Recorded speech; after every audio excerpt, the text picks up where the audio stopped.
Everybody, and welcome back to the Five Door Media Podcast. I am your host, Drew Larison, and today we are diving deep into the story behind one of the most dynamic entrepreneurs in the home service space that I have had the pleasure to meet.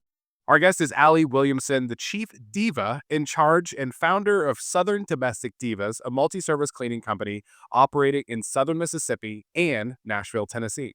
Allie's journey is the definition of hustle meeting heart. She started with a 9 to 5, a bottle of Pine Sol, and a vacuum cleaner, cleaning homes after hours just to make some extra holiday cash. But what started as a soul hustle quickly turned into a calling. And in 2014, Allie left the corporate world behind just to build what is now a fast growing, culture rich cleaning company that is redefining what it means to lead with grit, style, and standards. Today, we're going to talk about how she made that leap, the systems that she's built, the brand that she has crafted, and the mindset it takes from going from solo cleaner to CEO. Whether you're scaling your service business or just getting started, this is an episode you're not going to want to miss. Allie, welcome to the show. Hi. Hi, Drew. Thanks for having me. So Absolutely. I'm exciting. so pumped for you to be here. Yes. Awesome. Well, thank you for taking the time. I know you're busy diva-ing it up all over Nashville and Yeah, Mississippi, but thank you for being here. So let's get into it. I want to talk about the roots of the hustle, I want to call it. Let's go way back. What was Allie like as a kid? Were there any early signs that you had, entrepreneurial desires or anything like that? Tell me what your childhood was like and how did you get to where you are now? absolutely. So I grew up in South Mississippi as a true Southern belle. My parents were big gardeners, and my mom was a big cook. So I was always propped up on the counter with her, watching everything she was cooking. And then I had a crazy grandmother, Grandmother Hattie, and every time we'd visit Grandmother Hattie, she would always encourage me to clean. But cleaning was actually wiping the nicotine off of the walls because she was a cigarette smoker. And Grandmother Hattie loved to cook too. We were always baking Southern pecan pies. So that's what I remember a lot of my childhood, or being around lots of fresh vegetables and um, canning and putting those up, always cleaning. Um, Asking my mom, I was kind of like a little psycho kid whenever there would be a substitute teacher there at school. I never wanted to be there when the substitute was there because everybody always got in trouble and it was always a lot of nonsense. So I would even beg my mom as a child, will you check me out of school? Here's the list of all the things I'm going to do at your house to clean. So I feel like cleaning was embedded in me at 9 years old. And I still am a little bit of a psychopath about cleaning my own house. Well, I love that. I always say to be an entrepreneur, you have to be just the right amount of crazy. So it sounds like you've got that and you're passionate about what specifically your company does. But did you have like any entrepreneurial influence growing up? Or I want to know, when you started off cleaning, how did you make that switch to where you're like, I think this is something. I think I can do something with this. Right. Both of my parents were, my mom was in education. My dad was a foreman at Georgia Pacific. So I always grew up with the lifestyle of a 9 to 5, and my mom having summers off and then focusing on the garden. So as a kid, I was always a visionary and always creating things, but never knew I had the opportunity until I actually moved to Nashville with a job with RJ Young. And I was selling high dollar copiers, and I can't think of anything worse to sell. And I Office remember, equipment is very sexy. It's a oh very sexy industry to be gosh, in, right? absolutely. And so I remember driving through Nashville and seeing this big, amazing city and saying, oh my gosh, there's so much more to give. Like, I want to get out of this Man. cubicle. I remember saying to a girlfriend, like, just sitting in my backyard, like, I want to have a cleaning company and I want to call it Domestic Diva. And she was a musician, of course, Nashville. And so she highly encouraged it. So it was just like making that dream a reality. And when it did become a reality, I stepped away from the lavish world of sales with the company credit card to scrubbing toilets for 4.5 years to get started, and working 13, 14-hour days and going through a lot of turnover with staff. And so um, it's a lot of grit in the beginning. You have this pretty picture of what a business is, and then you are like, well, I'm the one scrubbing the toilet. So it is humbling, to say the least. Tell me about the moment you maybe mentally went from I think I'm going to start this company. Okay. I think I own a company. Wait a minute. I'm a CEO of this company. Like, cause those are two completely different like mental mindsets, right? And I know you're talking about like you left this lavish life of office equipment sales with a company credit card, right? But at Yeah. the same time, like you're right, you left comfort. You chose discomfort over something that might have been comfortable. And I love like the city lights and seeing what big things were out there in Nashville kind of encouraged you to make that decision. But like when did it click for you? Like, I'm not just a business owner, I'm a CEO now. Yeah. Let's build this thing. Absolutely. I think that that turn, and a lot of people can probably relate to this, was between the 2019 and the 2021 time period, because during those 3 years, I actually 10x my business. I went from 300,000 to 1.3 million. So when you're going from that large of a jump to 10x, you have to quickly remind yourself, I like to call myself the chief executive diva, but I am chief executive diva. I do have a lot more responsibility on me. There's a lot more presented to you, but I feel like if I wouldn't have stuck it out through that grid of 2020 and spending all of my savings, spending my 401k, everything I could to keep it open, I would have never made it to that leap. So when people say really it gets worse before it gets better, that was when I had to step out of, you're not just cleaning anymore, running a small business. Now you actually need business consulting, and now you need someone to help you understand a P&L.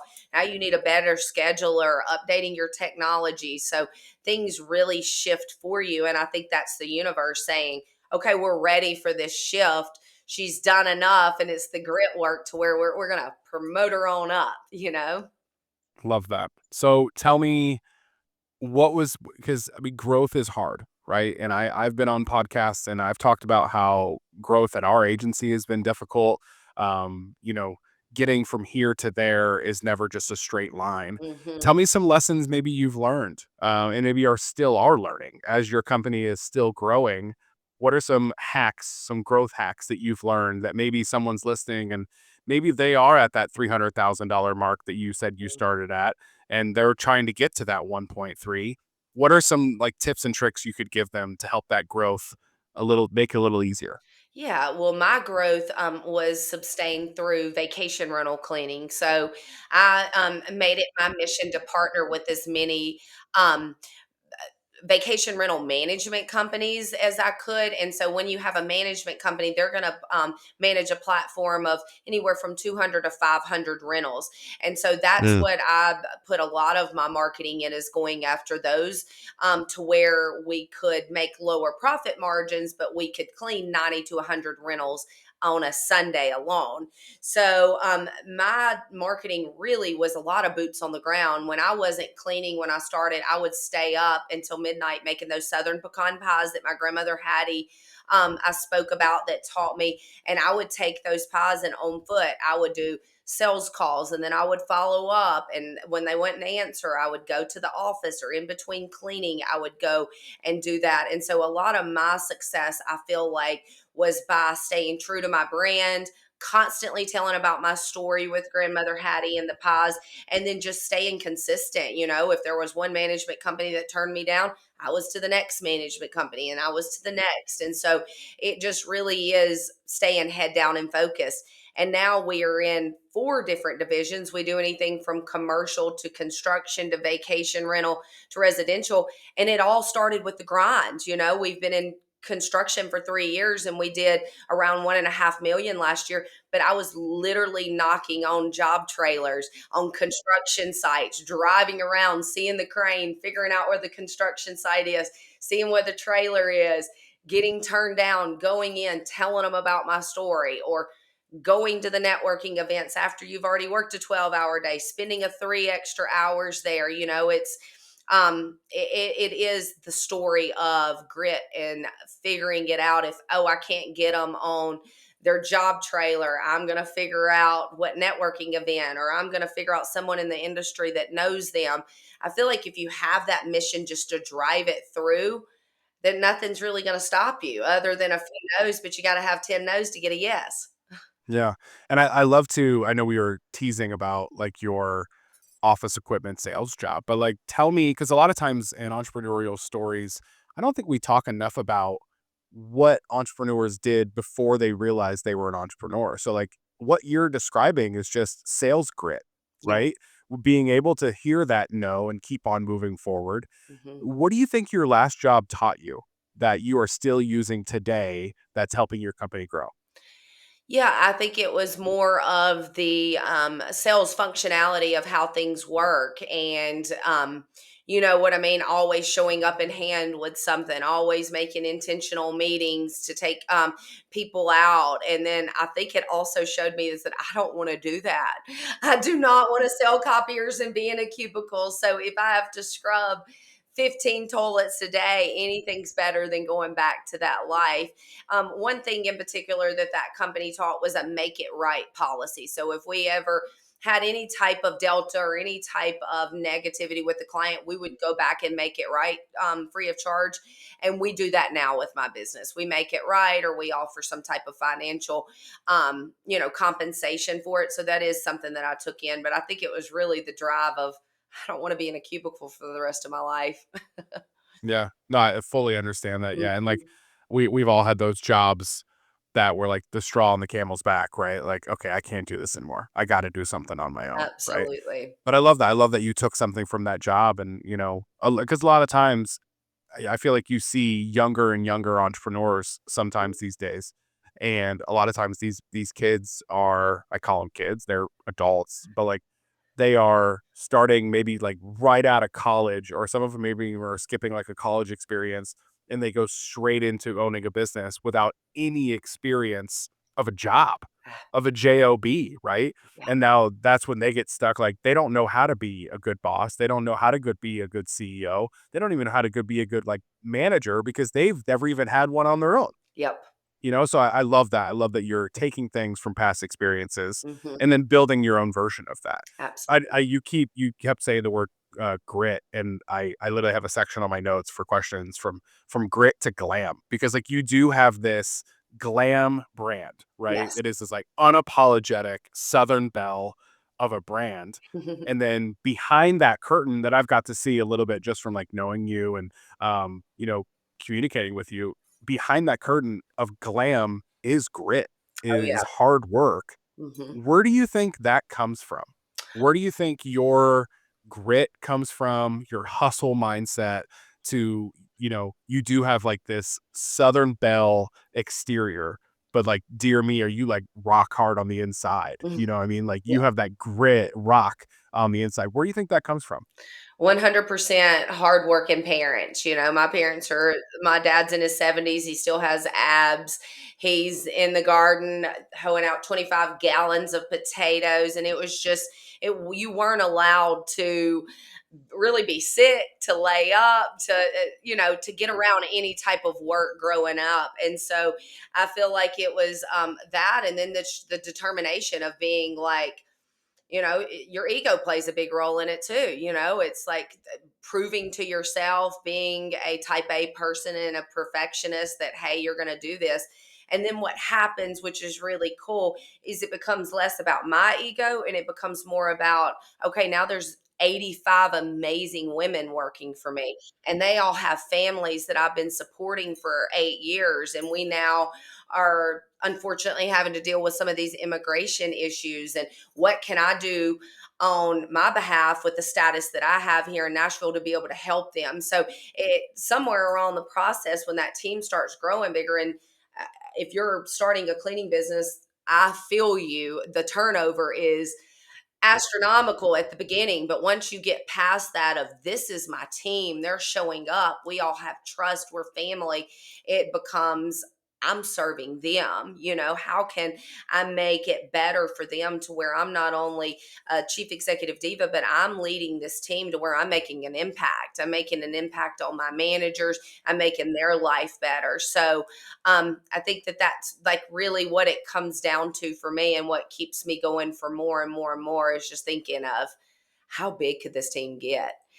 could I get the Bridgestone account? It's Uh, like bidding on the Titans Stadium. That was a big opportunity of $6 million contract. We didn't win, but we got the opportunity to bid it. So now we're bidding on projects that size. So it just opens up the door. Love them. Yeah.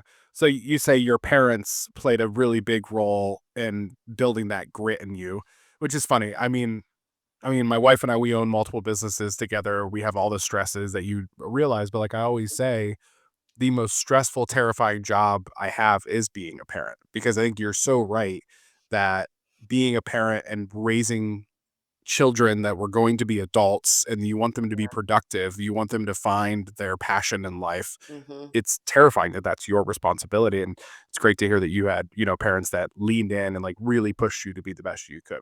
Okay. So that is the grit behind the glam. I want to talk about the glam now. Yeah. Okay. I'm fascinated by the glam. I'm fascinated by your brand. I mean, just as a marketer, I think it's amazing what you've been able to do. Um, I was talking about you actually last week. I was in Nashville. We missed each other. Yeah. I was in town and you were out of town. But I was at this mastermind for home service businesses, and I was talking about you a little bit to somebody, and I'm like, yeah, she's built this, massive cleaning empire and it's all organic content. And they're like, "What are you talking about?" I'm like, "I can't describe it." This woman, she posts nonstop and like she is on brand every single time. Where in the world did that come from? Because like organic content as a whole is hard. It is a grind in itself, right? Right. What is your mindset? Where did this come from? Were you like an influencer beforehand on the internet? Like, because to have the mindset of like constantly, what I like to say, to me, honestly, you don't create content, in my opinion. I think you document your life. Like Hmm. and there's a difference, right? Yes. Content creation is like this super intentional strategic thing, blah blah blah. You got a script, you've got a plan, you have like goals that you want to do. What you do, Allie, like you document your day every day. Yes. Yes. Where does that come from? Because a lot of people, one, are scared to put themselves out on the internet in general. And by Hmm. the way, Hmm. you're doing this on the brand account. This is not like Allie's personal stuff. Like No. this is Southern Domestic Diva.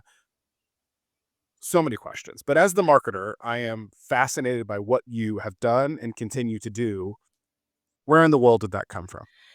If you want me to be completely honest, like a big idol of mine is Martha Stewart. So I always said, I'm like, I want to be the sexy Martha Stewart, but hey, don't even worry about the sexy. She's doing that on her own, with her swimsuit edition sessions at her age. But yeah, I just always had this vision, growing up, they called me the little domestic diva because I would be in the house and I would be cooking a pie, and then I've won Wow. yard of the month because all my sweet potato vine, and then I'm cooking things clean and I'm entertaining. So I think it just like truly comes from like within. People always say is you have to have a story and you have to stick to it. And obviously my story is my grandmother, but my story has been that I have always been a Southern belle. And if I'm not, I was cooking with my mom at 9, always messing with the plants, putting floral arrangements together, learning how to sew, doing things like that. So I just said, hey, when I started this business, of course, I'm like, my girls are going to be wear red and they're going to have wear red lipstick and they're all going to be beautiful and have little red bugs. And, you have that visionary stage of it. And of course, they all don't wear red lipstick, even though I buy it for them all the time. They have their red uniforms. We have red vehicles, but it was just sticking to that brand of who this truly is. And I do feel like I am a diva. Drew just said, wait, you changed clothes. I saw you in something else. I'm like, yeah, I've actually changed clothes 3 times today because She's I got a podcast of outfit. that. Yeah. Yeah, because this is a podcast outfit and fashion's a big part of it. So, even when you see me, I talk about that grid of I had to go onto the construction site. So I would literally this was last summer. It's 100 degrees in Nashville. I'm in the back of the car taking off my cute little dress and stilettos, but I'm putting on my red hard hat and Oh my my red gosh. boots, and my red vest to go walk a job site. But it's like a true dedication to the brand, to doing it as well. And then incorporating the cooking into it. So I wrote a cookbook 2.5 years ago, and it is teaching you how to use a cast iron skillet and keep it clean. And through that, I started doing my cooking videos, and they got very popular. So we branded those of Making It Monday. And then with the content, we branded some more content of Cleaning Tip Tuesday. And so, it's really hard to answer that, Drew, because it comes so natural. And we just actually put up a post the other day, and it was about the whole tradition of the Southern pecan pie. We got 10,000 views, and it was just off the cuff. I was in the kitchen cleaning and filming, and I was like, film me saying this. And so I really feel like it is just natural, but I want a spotlight like Martha Stewart. I want a Meghan Markle's, cooking show. I want that type of highlight through it. So I just always knew with the influencing, it was just big goals for myself. I first said, I want 5,000 followers. I want 10,000 followers. And I would set those internal goals.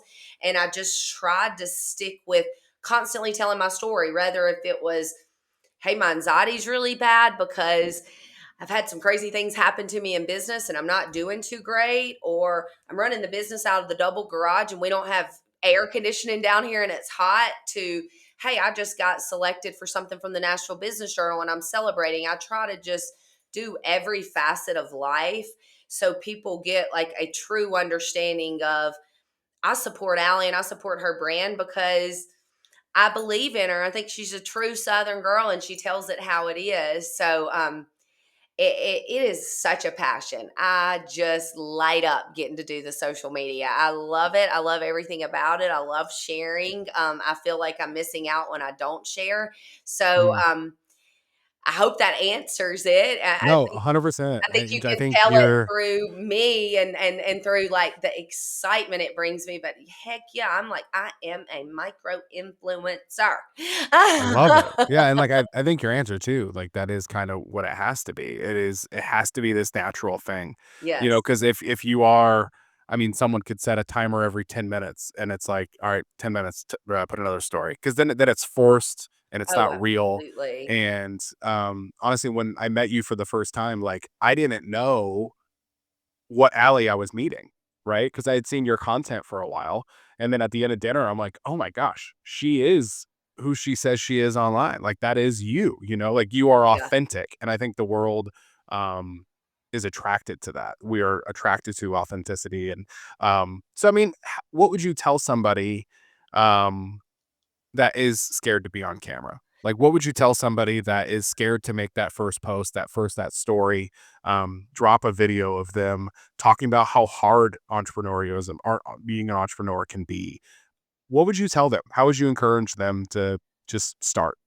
Yeah, I think not thinking too much into it. Anytime I post a story, I never look back and listen to it. I just post it, I try to put the captions on it and I keep going. And I try not to go back and focus on how many views did I get? Did somebody like this? Is that guy I'm crushing on? Did he look at it? I just try to say, let's keep moving. And that's actually a Grant Cardone type of advice, is he's like, instead of looking back and looking at your performance constantly, have a team that oversees that. So when you're looking at that, you're looking at it realistically, and you focus on where you can basically market next. Who am I going after? And I watch influencers all the time. I'm always watching the way they post their stories. I'm watching the way they do their tags, the way they do their outfits of the day. And these women, that's all they do. They're influencers and they're moms. And I'm like, Allie, you have to remember, you have a multi-million-dollar company. You're not a full-time influencer. But I get a lot of advice. I watch a lot of people that I look up to, and then I try to kind of set my standard around that to get my flow. But it's just do it and don't look back at it. It's like, just put it out there. And the more authentic you are, I get the most engagement when I have no makeup on. I look a hot mess and life's going bad. You know what I mean? Like, people are, Because that's relatable. yeah, Yeah. 25 DMs if God, I've had a bad morning and I'm stressed out and I've cried all my makeup off, but hey, I'm celebrating something, crickets. So it just people want to see that raw and natural and coming up with the plan. I could never do this without a team. I have a social media content creator and we film all the footage. We have it very much laid out to where we meet on a weekly basis. We do have a content calendar for Instagram, Facebook, TikTok, LinkedIn, and we're pushing different content on all of those.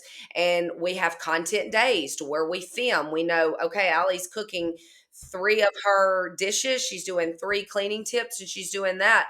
I am constantly filming. Everything I do, I'm filming it so it can be put into other reels and stuff. So it's just staying on top of it. And I feel like by having that team, it helps you not to be so emotionally involved in it because it can be a very emotional thing of, hey, I've gained 5 pounds. I don't feel like filming. I didn't get my spray tan. My hair's acting up. But you just got to put it all behind and say, it is a free platform for us to share with the world what we're doing. And if you don't share it, how are people going to know? I used to sit in a women's group and women are like, Allie, you're just so great about sharing all of your awards and things. I'm like, well, my gosh, we worked so hard to receive it. We might as well share it or nobody's going to know it's happening. So, another thing that works really well is I have a social media intern. So, say days when I can't get to my stories, I will just take pictures or take whatever's going on. I source it to her and then she puts it on the story to kind of keep some things going. Some of my Amazon tags, because I'm an Amazon influencer, she does some of the behind the scenes. So if you do feel uncomfortable about it and actually putting the story up there, putting the captions on it and pressing go, because some people will Hmm. just sit there and that, should I do it? Should I not? Hire somebody to do it for you. Then it's up and you don't even think about it. You're like, hey, I didn't feel that great about that, but I'm just letting it go. And the thing about stories is they delete in 24 hours. So nobody's going to remember and nobody really cares that much. When it comes down Yeah. to it, it's like you're overthinking it. Just do it. Yeah. Yeah, you're 100% right, and I love how you're bringing your team into this, and, like, I mean, that's what we've done with this podcast. Like, my only role and responsibility in this podcast is to research the guest and do the show.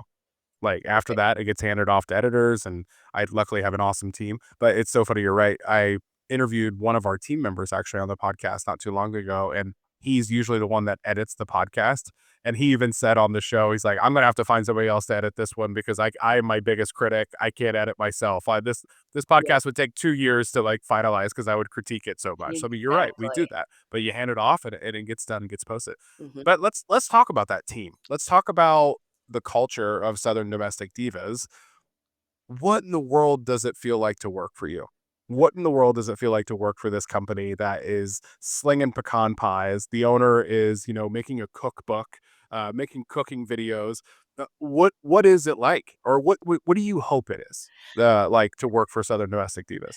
Right. My team always says, like, because I am so passionate, if Allie's not crying, something's wrong. Because if we've won an account or if something's going terribly wrong, or if like something really sweet happens to one of my divas and they purchase a car or something happens for their family, I'm crying. So I think it's just full of like lots of emotion. I try to make it very positive and very fun. I was actually just watching, it's this viral Instagram. He's an attorney and he gets on and he plays like rap music and sings for all of his people on Zoom. I'm like, what do y'all think if we start coming out to the managers meeting to Beyonce? And they're like, Allie, just, take it down a little. Maybe in June. So, I feel like that we are all a big family, definitely with Mm, our cleaners. Some of my cleaners have been working for me 8 years. They invite me every year to wow. their international day at their church. They dress me up like a Guatemalan woman. I get on stage and speak and sing their national anthem in Spanish, or I act like I do. And so it's more of like family. Someone has a baby, we're getting baby gifts. We have parties a lot of times, as we call them, fiestas. So I try to make it fun. I would be lying if I didn't say that our hair's on fire a lot. We are a growing business, a $4 million cleaning business. So we have a lot that comes at us. Um, but just learning how to trust the team I have in place. A lot of these managers have been there 5+ years. They work remotely, they have children at home, but just trusting that they have my best interest at heart because they are 100% dedicated to Southern Domestic Diva because they believe in what I'm building and they believe in, hey, we're all planning to exit this in the next 5 years. And after that, we even have a plan of a whole brand of household products and things like that. So I feel like that they can see their family in it. And I try to involve my management team as saying, hey, if we win this big account and we make it to 6 million this year, like, what are you going to do for your family? Rachel, are you going to buy that piece of land and build your house? Anna, are you going to buy that Forerunner you've been wanting to buy? So I try to make it less about me and more about like their goals and just always knowing that I'm coming to table and, with a fun mindset. And a lot of times I don't know the answers and I depend on them for the answers. And I say, who the hell put me in charge? And, we all laugh and we come up with a solution together versus me knowing everything and just having it. So I think the downfall would probably be my emotions. I try to handle it the best I can, but I am an overly emotional person. Mm. But that can also be your strength, right? You know what Yes. I mean? So sometimes our biggest weaknesses in certain moments can also be our biggest strengths. Mhm. Yeah, Absolutely. But well I'm tough. always, with the CFO, do we have budget for do we have budget to go to the beach? Do we have budget to go to dinner? We have budget for everybody to get their nails done. So I try to take really, really good care of them and love on them as much as I can and just make it fun. It really is not that serious in the whole grand scheme of it. And I feel like Sure. the pecan pies and the cooking and the outfits and the fiestas make life a little bit more fun. Well, let's talk about those pecan pies because I don't even know if you and I have talked about it so many times. You make a fresh pecan pie Yep, for I every new actually have it account, here right? to show Of y'all. course you do. Yes. Yeah. So you make a fresh pecan pie every new account you sell? Or like, what's that rhythm like? Yes. So I started baking these pies after I'd finished cleaning during the day. I'd come home and bake them till midnight. And I would give them to all of my new clients that book. So if you sign up for a Southern Domestic Diva Clean, you get this. You have a quality control manager that shows up with the pie, cute little thank you note that tells you all about the history of my grandmother, and thank you for booking a clean. But like I just came from a lunch and it was with the property manager. I took him a pie. Anytime I'm out going to a sales call, I take a pie with me as well. On Thursday, we have teamed up with a real estate brokerage and we're having a huge real estate event. There's going to be a lot of drinking, a lot of fun going on, probably 300 realtors there. We will have 75 mini pies. They're a little bit smaller, and we will send every one of the realtors home with a mini pie. And so instead of saying, here's my business card and you're going to lose it and all your stuff before you even get to the car, you're not going to forget it because the mini pie is going to have a QR code and it's going to have a card attached to it. So I use it as a marketing strategy. On Friday, I was feeling like we didn't have enough sales. We didn't have enough sales because I'd been out of town. And here it is, the Friday before Memorial Day, and my team was like, "Okay, Allie," and I'm like, we paired up in the car and we went around to 5 high rises, and we go in with the pecan pie. We tell about our services. Just thought you'd like to have this pie for the weekend. Great way just to pop in. It's the kind of the way that people do donuts or people do that, but the fact that it has a story behind it and you're in the South and people just they rave about them. We also, if we were to sponsor an event, we pass out the pecan pie. We put them like in like a little small cup and we pass it out so people are coming up. They're wanting to talk about cleaning. They're eating the pie, and it's like, what else would we give them? Lysol, a magic eraser? You know what I mean? Like cleaning is not fun. So you've got to have something that they can engage with. And what I have found is everybody relates the pie to their grandmother because Mm, everybody it's had a comfort. precious grandmother in their life. Well, my grandmother made this and it sticks. And it's like, oh, that's the girl that does the cleaning and bakes the pies. So they've been so good to me. I can't even tell you the amount of pecans I've chopped and the Cairo Oh my gosh. syrup. And we actually sell them out of our Mississippi office. We sell them in They call them big ass gas stations. And Love so it. we sell them there, and they're really popular around the holidays. Around the holidays, all of our clients get them. And so I'll get these texts, Allie, can we get our pie a week early? My mama's coming in town and she loves it. Oh So my gosh. it is a thing. If it made me more money, I'd have a pie business, but hey, there's not there's not a lot of return on it. So See, this is why I wanted to have you on, because I know there are people listening to this, and especially in the maid industry, the cleaning industry, residential, even commercial. mhm, And I've had so many conversations with great business owners lately. And like the biggest thing we're realizing when it comes to these industries, everyone is the exact same. yep, Everyone is selling the same thing. mhm, Everyone talks the same way. Everyone looks the same way. And you have been able to build this visual brand that is different than any other cleaning company in the country. mhm. And like, congratulations to you. I truly mean that. And I, I, Thank I know you know I'm proud of you. thank But like, you. also, these people listening, is this what you're missing? Is this why maybe you're banging your head against the wall? Like, why aren't we growing? Why aren't we getting more people? Mhm, mhm. I'm doing all the things I'm being told to do by so and so. I have this coach. I'm doing this. Maybe this is it. Yeah. Maybe the people in your market are going through Google and every company is looking the exact same. And there's nothing about yours that is helping them push that decision your way. And I hope you maybe, and I'm not saying, and I think this is important too. I am not saying to people listening, you better put on some bright red lipstick. You better put on a red sport coat. You better, start making pecan pie. I am not saying be Allie. Allie is winning because Allie has found out who Allie is and she is sold out on Allie. What you guys need to find out is who are you and what steps do you need to take to really double down on yourself, your own brand? What makes you unique? What is your why of your company? And that's what we can move forward. I'm so happy I had you on today. Now, Love it. we've talked about the company, we've talked about the culture, we've talked about your clients. I want to talk more about you. Mhm. What does because you do post so much on the internet, like I kind of do see what your day-to-day looks Yeah. like and it's chaos at times it looks like. Mhm.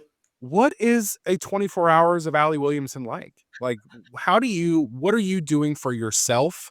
Because you said you're running a $4 million company, and to Mhm. do something like that is all the stress in the world. Mhm. How are you taking care of yourself? Whether it's physically, mentally, spiritually, what does your self-care routine look like that gets you into the right mental space on a daily basis to build and lead what you're leading? Yeah.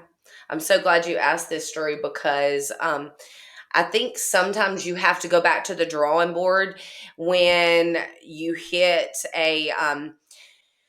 just like a downfall. You hit like a break to where you realize, wow, I wasn't taking care of myself. And that really happened to me within the last few months. In March, I had a general manager turn in a resignation, and it turned into a lot. It actually turned into a criminal charge, and I wasn't really taking care of myself.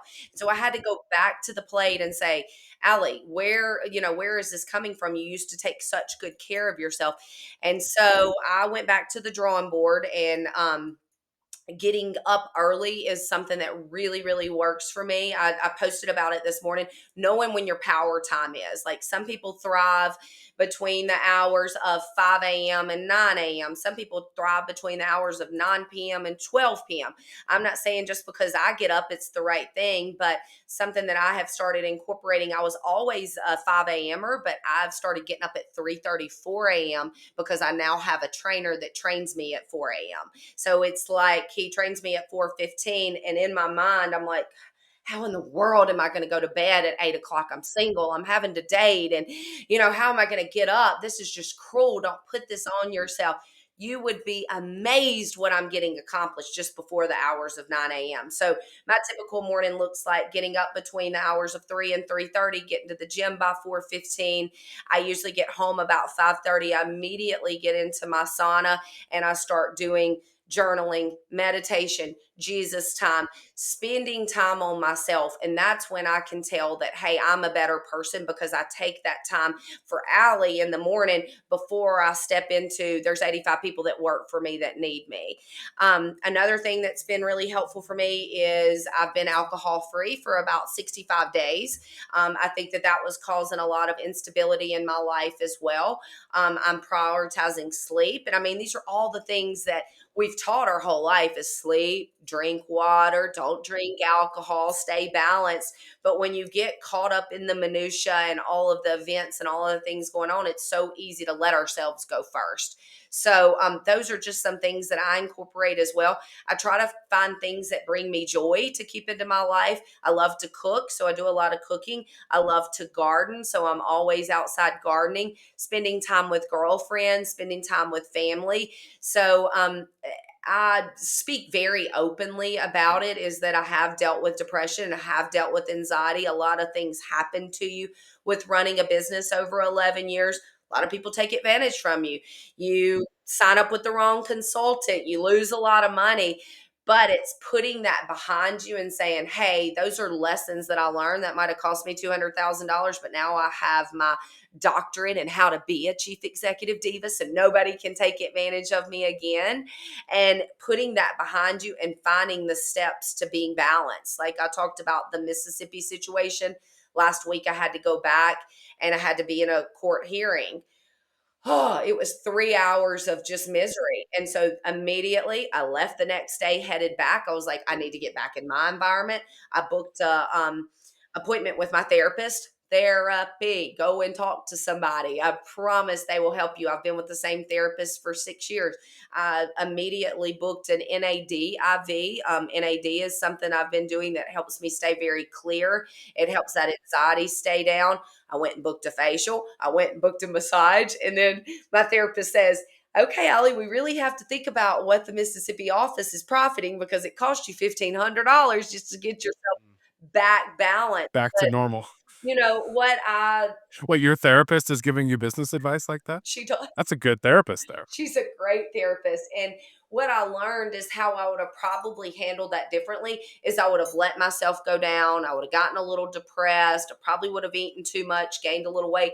But because I had the steps and I knew my steps were get in therapy, get NAD, talk to friends, get some self-care, girl, spend some money on yourself, make yourself feel better, get yourself a spray tan. I did all those steps and I picked myself right back up. And so by doing those steps and knowing like, hey, I'm going down, I need to take a break. I need to take the weekend off. I need to not look at this computer. You're going to hurt yourself worse by pushing too much. So, figuring out if it's either your night routine or your morning routine, whatever works with you, figuring that out and just rolling with it and being unapologetic. If you have to leave at 3 o'clock because you need to go and get your workout in before you get the kids, before you start dinner and all that, your team Yeah. wants you to do that because you're going to come back a better person. It's just it's all there is to it. The physical activity makes you feel better. Yeah. What was maybe the one defining moment where you realized I'm running this? I'm the CEO of this thing. Was there one moment that you can maybe remember where you're like, this is no longer a job, this is a calling. I'm running this thing. Yeah, I believe it was in that break when I went to 1.3 million after 2020. I hired a fancy consultant. He had a fancy downtown office, and I got me one too. And I totally felt like Carrie Bradshaw in an episode of Sex and the City every day with my fashion. And that's when I'm like, wow, you really have made it now, And now to see myself as 4 million, and what's what happens along the journey is you keep setting these goals for yourself along the way. Like I talked about social media, I want 5,000, I want 10,000 followers. Well, last year, all I wanted to do was get on stage and speak. Like all I wanted to do. And I was trying to break through doors, couldn't break through doors. Finally, this year, I got 3 keynote speaking gigs. And I think that is like a real big testimony of, wow, people want to hear what I have to say about my business. Like they really want to see where I came from. Or the Nashville Business Journal wanted to interview me about my political opinion. I'm like, whoo, people don't just care about Grandma Hattie and the pies now. Like, what's your political opinion? That's kind of scary. I don't even know. But, it's like you got to grow up and you got to realize, wow, all the hard work is really paying off. And now, not only helping the divas that work for me, hopefully I can help other business owners that are trying to get started. And hopefully I encourage them to be authentic and to bake whatever it is or to come up with some type of story and to be out there fearlessly selling yourself and not caring. A lot of people would take pictures and be like, I saw your business card on the ground. I saw your business card on this elevator. Honey, it's better than in my Louis Vuitton because it could get me some business. That's one thing is anytime I walk into a room, I'm at least going to pass out 5 to 10 business cards. And whether if they want them or not, I want them to know about what I have to sell. I want them to know about Southern Domestic Diva. I love that. Let's go back in time for a second. Um, 13-year-old Allie, if she could see you in 2025, multi-million dollar CEO, multiple locations, growing the way that you're growing, what do you think she would say? Oh, wow. Um, just proud. I was always a little dreamer, dreaming up what I wanted to do. I thought it was going to be an event planner. I had a whole logo, almost like a diva logo when I was young as an event planner. So I think just proud. And, I'm doing exactly what I was doing back then. I'm cleaning. So sometimes when people are stuck and you can't figure out, like, what's my calling? What's the next thing? It's just you have to just source it down to, like, God's probably already shown you what it is and something you're doing every day, and something that's comfortable. I think why I am so confident with getting online and sharing everything is because I'm so confident in what I'm doing and what I'm selling and who I am because it's truly me. I was wiping down walls at 9 years old instead of playing with the other cousins. That was more fun to me, hanging out with Mossy and cooking and cleaning. I love that. I love you. I love your story. I love your Oh, company. I thanks. love what you're doing. Um, I think I think this podcast is going to be really cool for people to hear and, hear your story. And like, I think people listening are going to be more confident just by hearing your confidence. And Oh, I think it's going to do good things. So I hope so. thank you.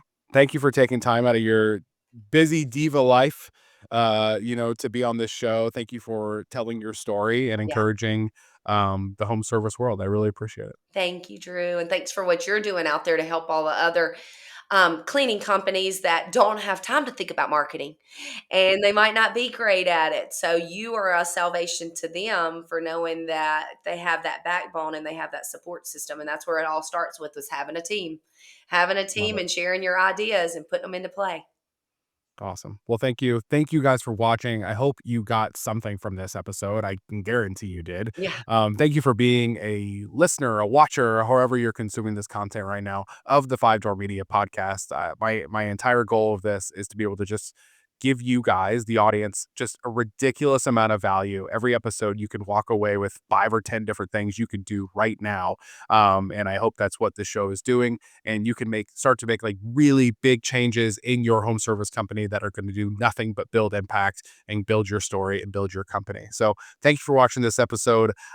Stay tuned for next one. We'll see you then.